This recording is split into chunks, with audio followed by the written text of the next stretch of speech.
Hello guys, welcome to Techavro channel. Hope you're doing well. In this video I'm going to show you how to install ChatGPT in mobile. So guys, at first go to your browser and then search ChatGPT GitHub Android release, this one, and then go to GitHub release, swipe down. Now tap on ChatGPT Android APK. Tap on details. So guys, you can see your file is downloading,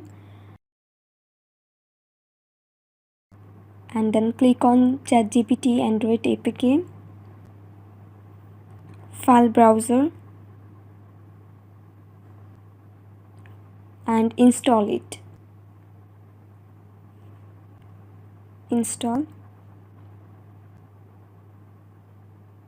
So guys, you can see your app is downloaded, and that's how you can install ChatGPT in mobile. So guys, I hope this video was helpful to you. If it was, then please give a thumbs up and hit the subscribe button, and thanks for watching the video.